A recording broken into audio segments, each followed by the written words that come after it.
I had been driving for hours, the endless stretch of highway swallowing me whole. The world beyond the glow of my headlights was an abyss, vast, silent, and indifferent.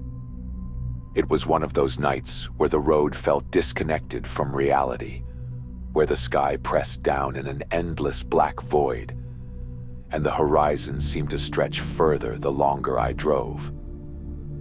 The dashboard clock read 12:47 a.m., but I barely registered the time anymore. My hands ached from gripping the steering wheel, and my eyelids felt heavy, but stopping wasn't an option. Not out here. I was alone, or at least I thought I was. I had taken this route before, plenty of times. It was the fastest way between my apartment in the city and my parents' house in the quiet town of Mill Creek, about 4 hours away. Normally I made the drive during the day, but I had left late this time. Work ran long, and I figured I could beat the traffic if I drove through the night. It wasn't the first time I had taken this highway in the dark, but something about it felt different this time. More isolated, more empty. I hadn't passed another car in at least an hour. It was just me, my 2011 Honda, and the long, dark stretch of asphalt cutting through the countryside. I should have been used to this. I wasn't some reckless teenager on his first late-night drive. I was 29, a regular guy with a regular job, just trying to get home for the weekend. Nothing about this should have felt strange, but it did. Maybe it was the silence. I usually liked the quiet, but tonight it felt too thick, too heavy, like something unseen was lurking just outside the reach of my high beams. I tried to shake it off. It was just a highway, just another drive. Boredom took over, and I reached for the radio, flipping through the stations. Nothing but static. I twisted the dial, searching for anything to keep me company. Music, talk radio, even one of those cheesy late-night conspiracy shows where people called in to talk about UFOs and government mind control. Then, finally, a signal. A familiar old song crackled through the speakers. A classic rock tune I had heard 1,000 times before. I settled into my seat, tapping my fingers against the steering wheel. It was comforting, normal. The road stretched ahead, long and dark, lined with trees that stood like silent sentinels on either side. The only signs of life were the occasional green highway markers and the blinking lights of a distant radio tower in the hills. I exhaled slowly. Maybe I was just tired. Maybe that's why I felt off. Then the static cut out. The music stopped. At first I thought I had lost the signal, but then a voice, calm, familiar. "Hey, Jeremy." I froze. The name punched through me like a cold wind. I wasn't imagining it. I heard it. My grip tightened on the wheel, my pulse quickening. That was my name. I must have misheard it. That was the logical explanation. Maybe a late-night DJ reading a song request. Maybe some random talk show that just happened to say my name at the exact moment I tuned in. Coincidences happen all the time. But something about the way it was said. The voice wasn't rushed like a radio host reading from a list. It wasn't artificial, like a pre-recorded advertisement. It was casual, as if someone had leaned into a microphone speaking directly to me. I stared at the radio display, half expecting to see the station name or a song title, but there was nothing. Just a blank screen, the faint green glow flickering in and out like a dying light bulb. Then the voice spoke again. "You're out late, Jeremy." A cold, sick feeling settled in my stomach. This wasn't a coincidence. I reached for the dial, twisting it hard, scanning for another station, any station, something to drown out that voice. The knob clicked under my fingers as I flipped through the frequencies, but every single one was the same. Static. I flipped faster. Nothing but static. I turned it all the way down to the lowest frequency, then all the way up to the highest. Still nothing. My throat felt dry, my breath coming in shallow pulses. I pressed the power button. The screen flickered, but the radio didn't turn off. My hands were starting to sweat. My pulse pounded against my temples. This wasn't normal. I slammed the power button harder, jabbing it with my thumb. The radio didn't respond. Then the voice returned. Clear, unmistakable. Look behind you. I didn't want to look. Everything in me screamed. Don't do it. Keep your eyes on the road, pretend you didn't hear it. Turn the damn radio off and forget this ever happened. But the moment the voice said my name again, I felt it. The weight of something watching me. It wasn't just paranoia. It was real. A presence thick as smoke, curling through the car, suffocating me in invisible tendrils of dread. My fingers trembled against the wheel. My skin was damp with sweat, but the air around me felt cold. This was a prank. Had to be. Some elaborate radio stunt meant to spook night drivers. Maybe they pulled my name from some app, some weird AI trick that customized broadcasts to creep people out. That made sense, didn't it? Slowly, I glanced at the rearview mirror. The back seat was empty. Of course it was.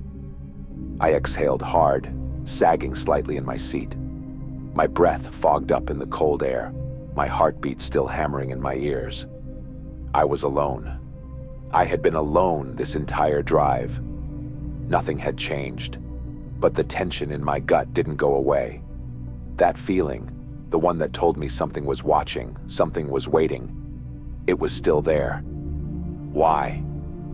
The voice on the radio let out a soft chuckle, a dry, knowing sound that sent a pulse of raw fear through my body. You hesitated. My stomach twisted. I didn't answer. I couldn't. The words curled around me, wrapping around my throat like invisible fingers. Why had I hesitated? I knew the back seat was empty. I had checked. So why did it feel like something should have been there? I swallowed hard, reaching for the power button. My fingers were slick against the plastic, but I pressed it down, hard. The screen flickered, but the voice didn't stop. The radio didn't turn off. I jabbed it again, harder this time. Nothing. The voice sighs, almost amused. You can't ignore me, Jeremy. I yanked my hand back like I had touched a burner. My breathing turned shallow. My foot pressed down on the gas without thinking, pushing me faster, as if putting more distance between me and whatever this was could change anything. The road stretched ahead. Empty. Endless. I couldn't see the end of it. I wasn't even sure there was an end anymore. I tried everything. Turning off the car's audio system, adjusting the volume, switching stations. Nothing changed. The voice remained, smooth and patient, like a friend making conversation. You've been driving a long time, Jeremy, it said. Are you sure you're even going the right way? I frowned, gripping the wheel tighter. That shouldn't have rattled me as much as it did. Of course, I knew where I was going, didn't I? I glanced at the GPS, expecting to see the familiar route leading to Mill Creek. Instead, the screen was frozen. No movement, no signal, no road names. The little blue dot marking my car just sat there, unmoving, like I had never left my starting point. That wasn't right. I tapped the screen, nothing. I pressed the power button, still nothing. A slow, creeping unease curled in my stomach. I looked out the window, searching for a landmark, a gas station, a mile marker, a sign. Anything. Nothing. Just the same dark stretch of road lined with the same trees, the same empty horizon. I swallowed hard. I knew I had passed a truck stop about an hour ago.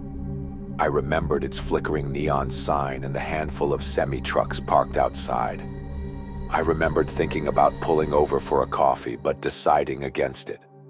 Where was it? And before that, the diner. I had passed an old roadside diner with a flashing, open 24 hours sign, the kind of place that smelled like burnt coffee and fryer grease. I had driven past and seen an old man sitting in the front booth, his face half lit by the glow of his phone. I knew that had been real. So why was it gone? My fingers twitched against the wheel. The radio crackled. "Something wrong, Jeremy?" I didn't answer. The voice chuckled softly. "You're acting like you're lost." "I'm not lost," I muttered, even though my throat felt dry. A pause. Then tell me where you are." I opened my mouth, but no words came out. Where was I? I knew I was on Route 61.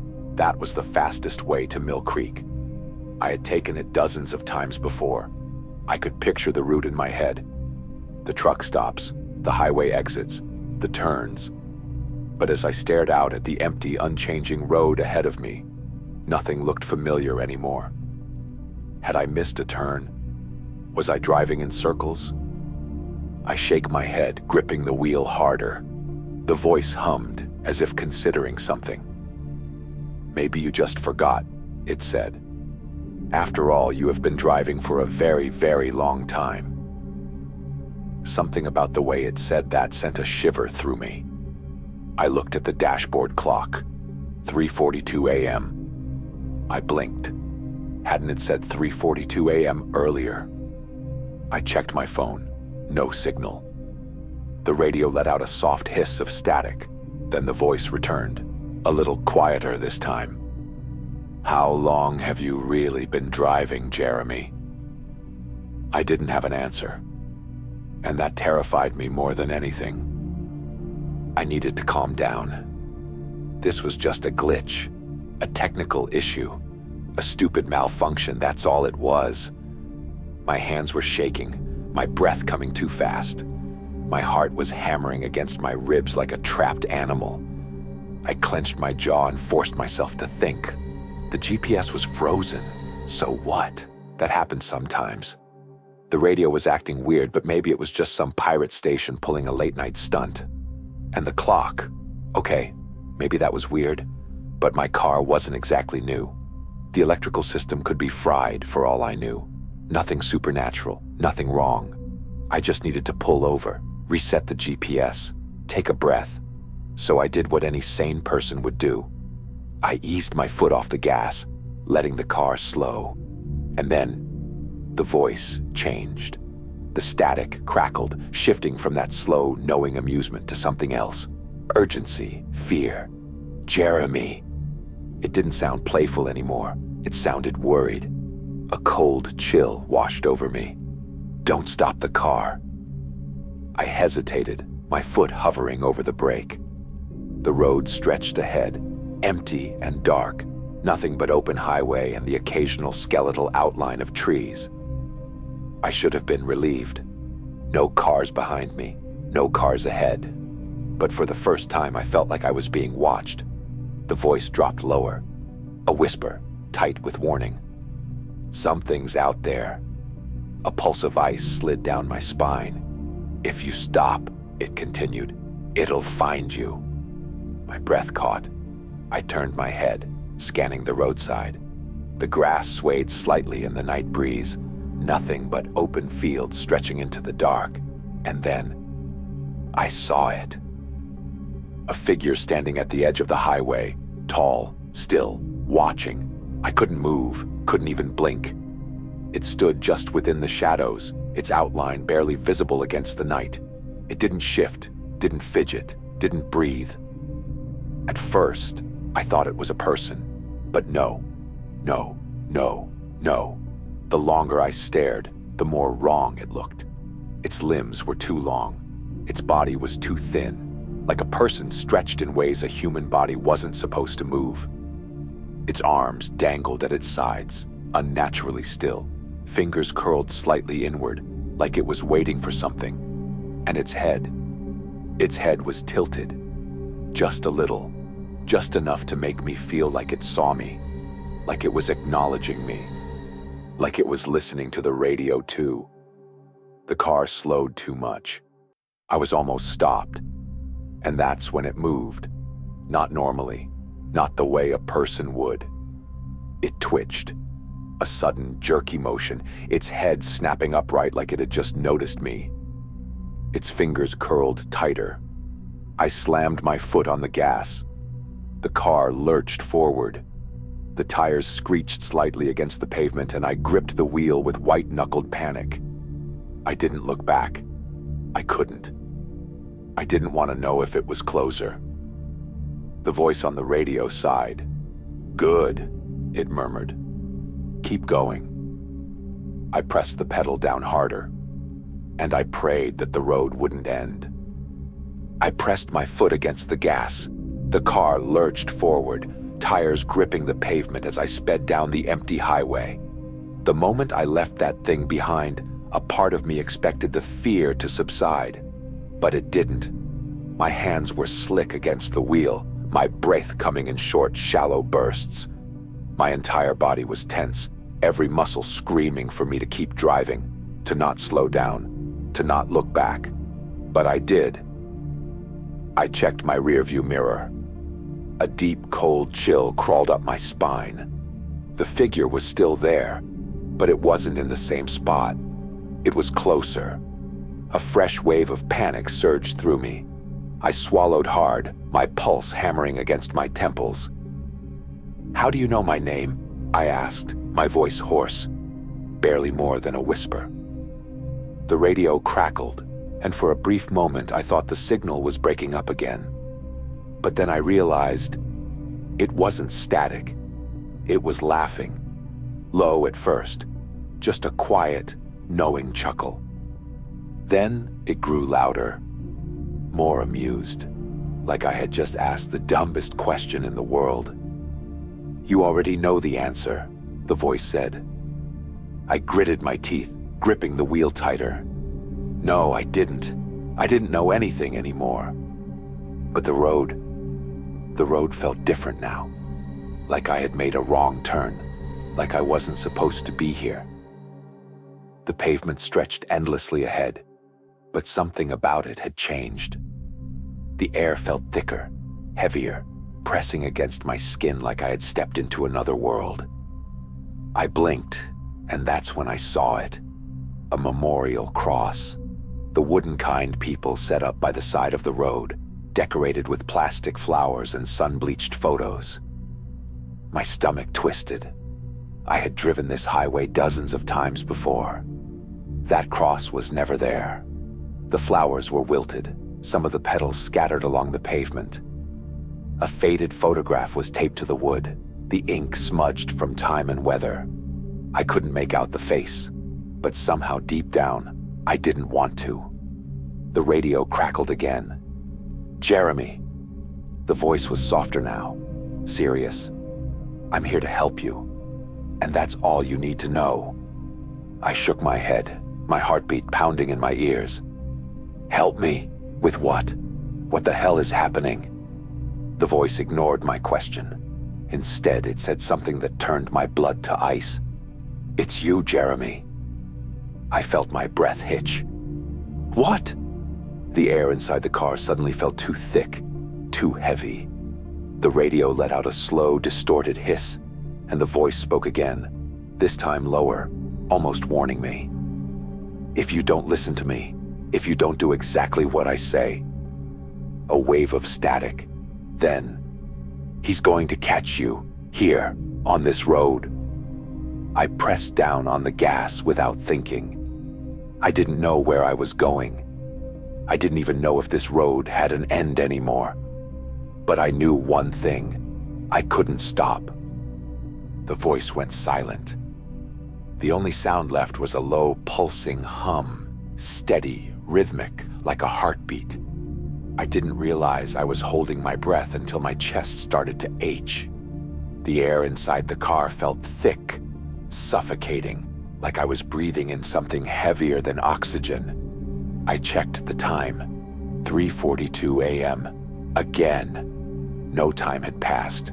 A slow, creeping dread coiled inside my stomach. That wasn't possible. I rubbed my eyes, trying to shake the exhaustion creeping into my bones. But the moment I opened them again, the headlights flickered.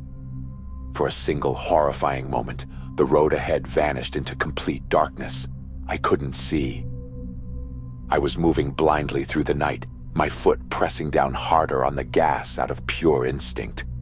Then, light, and when it came back, my blood turned to ice. The figure was standing in the middle of the road. I reacted without thinking. I swerved hard, the tires screeching against the pavement as my body jerked violently with the motion. My arms strained against the wheel, my knuckles white, my breath coming in sharp, panicked bursts. I barely missed it.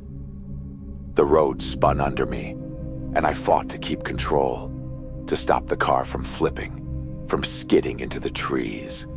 And then, as the car steadied, I made the mistake of looking at the rearview mirror, and I nearly screamed. The figure was in the back seat.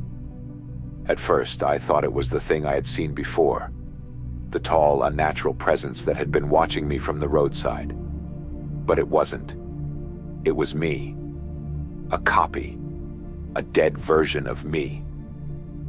My breath hitched. It sat slumped against the seat, its head tilted at an unnatural angle. Blood matted its hair, a deep crimson gash stretching across its temple.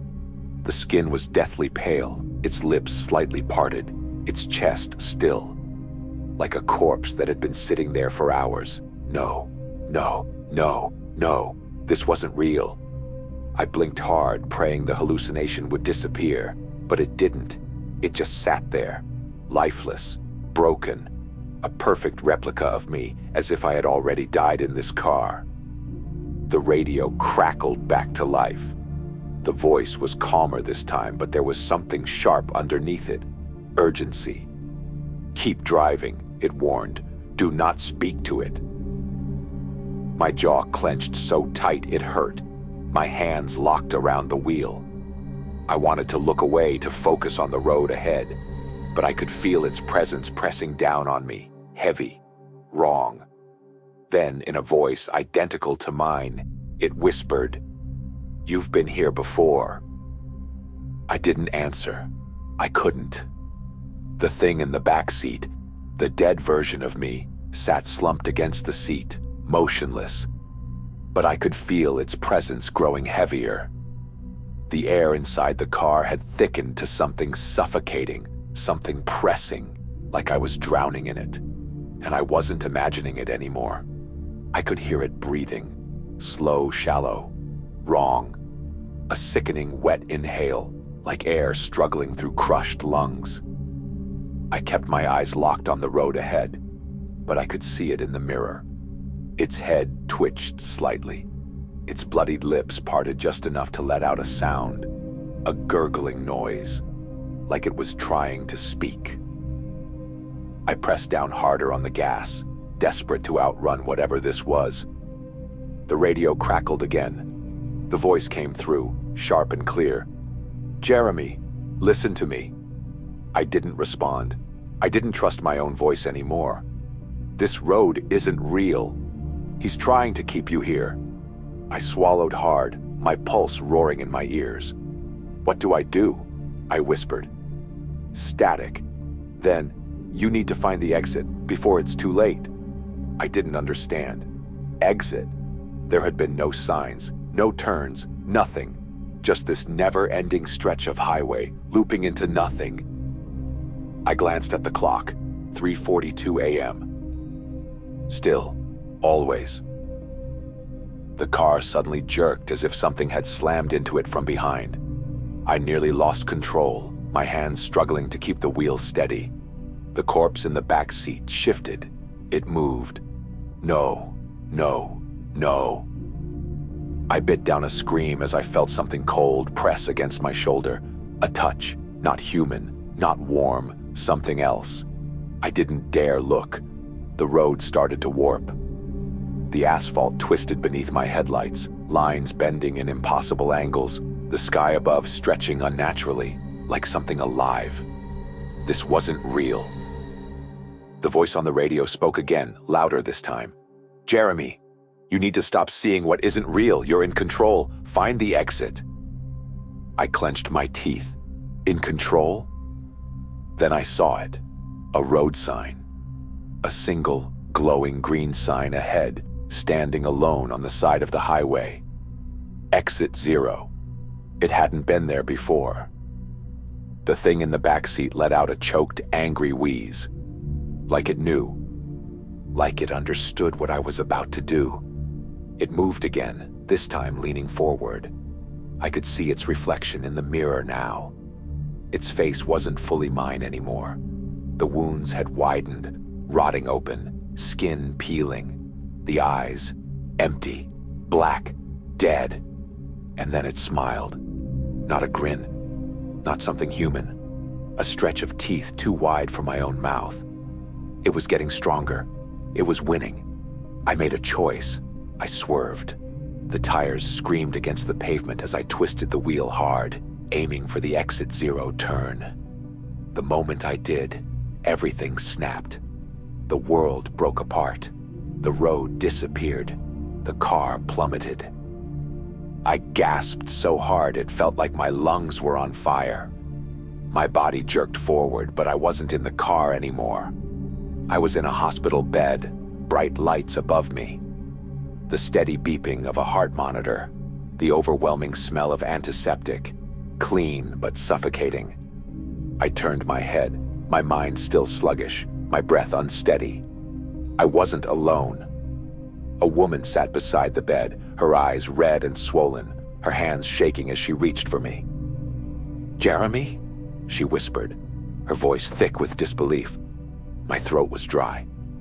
I could barely speak. "Mom?" She let out a choked sob, covering her mouth with her hands. "You were in an accident," a voice said.